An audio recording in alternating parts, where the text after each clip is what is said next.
Bienvenidos a todos al canal. Hoy hablaremos sobre la fuente de alimentación conmutada más sencilla, que puede ser replicada con éxito por un aficionado a la radio principiante.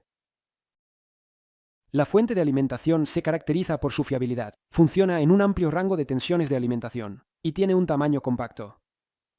El dispositivo tiene una potencia relativamente pequeña de alrededor de 2 vatios, pero es literalmente indestructible, no teme ni siquiera a los cortocircuitos prolongados. La potencia se puede aumentar ligeramente, pero hablaremos de eso más adelante. La fuente de alimentación conmutada industrial más sencilla se ve de la siguiente manera. Este es el esquema estándar de los antiguos teléfonos móviles. Nuestro esquema es más simple, aunque el principio de funcionamiento es el mismo. Así que, sobre el esquema. Es una fuente de alimentación conmutada de baja potencia de tipo autogenerador. Solo un transistor. En la entrada del circuito se instala un limitador de corriente, en forma del resistor R1. Luego, un rectificador de media onda. Después, el voltaje ya llega al circuito del generador. El transformador de impulsos tiene 3 bobinados. El bobinado colector, o primario, el bobinado base y el secundario. El circuito no tiene estabilización de voltaje de salida ni elementos de protección contra cortocircuitos. Pero, por extraño que parezca, no le afectan los cortocircuitos en la salida. En caso de cortocircuito, naturalmente, aumenta la corriente en el circuito primario. Pero se limita por el resistor mencionado anteriormente y todo el exceso se disipa en el resistor en forma de calor. Así que el bloque se puede cerrar con seguridad incluso durante un tiempo prolongado. Esta solución, naturalmente, reduce la eficiencia del suministro de energía en general, pero lo hace literalmente indestructible, a diferencia de los mismos cargadores para teléfonos móviles. Transistor de potencia. Aquí son adecuados los transistores de la línea MGE, por ejemplo, el MGE 13001 de baja potencia, o transistores de potencia media, como el MGE 13003-005, 213-3005. No hay otros más potentes para instalar. No tiene sentido. La primera opción es más que suficiente. En la salida del circuito se instala un rectificador basado en un diodo de impulso. Para reducir las pérdidas, recomiendo usar un diodo Schottky. Un diodo de 1 amperio. Es más que suficiente. Después, nada especial. Un condensador de filtrado, un indicador LED de encendido y un par de resistencias. Un aspecto importante es el bobinado del transformador de impulsos. Tanto en la placa de circuito impreso como en el esquema se indican los inicios de los devanados, por lo que no debería haber problemas. Primero se enrolla el devanado primario, que consta de 200 vueltas. El diámetro del alambre es de hasta mm. Luego se coloca el aislamiento, y con el mismo alambre, se enrolla el devanado base, que contiene de 5 a 10 vueltas.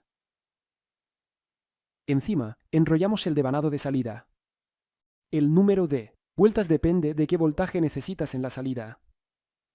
Según mis modestos cálculos, se obtiene aproximadamente 1 voltio por vuelta. ¿Dónde conseguir un núcleo para el bobinado? En realidad, hay muchas opciones. Fuentes de alimentación no funcionales de teléfonos móviles, controladores LED y otras fuentes de alimentación de baja potencia, por lo general, están construidas precisamente sobre la base de esquemas de un solo ciclo, que incluyen el transformador que necesitamos. No hice cálculos, y la cantidad de vueltas de los bobinados se tomó prestada del transformador para cargar teléfonos móviles. El esquema es casi el mismo, y la cantidad de bobinados también. Un momento.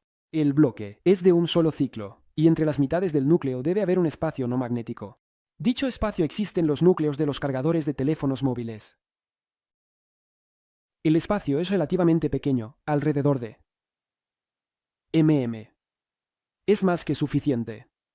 Si no encuentras transformadores con espacio, se puede crear de manera artificial, colocando una capa de papel de oficina entre las mitades del núcleo. El transformador terminado se vuelve a ensamblar. Las mitades del núcleo se sujetan, digamos, con cinta adhesiva o se pegan firmemente con superglue. Sobre las desventajas del esquema. La primera desventaja está relacionada con la resistencia limitadora en la entrada, que reduce la eficiencia. No mucho, pero la reduce. A cambio, garantiza un funcionamiento seguro de la fuente. La segunda desventaja es la potencia de salida limitada. Para construir una fuente de alimentación basada en esto, digamos, de 10 a 20 vatios, es necesario reducir su resistencia y aumentar la potencia, para que el calentamiento no se salga de los límites. Y esto es incómodo y aumenta el tamaño de la fuente de alimentación en general. Pero, por otro lado, se utilizan esquemas similares donde se necesita una potencia de entre 3 a 5 vatios.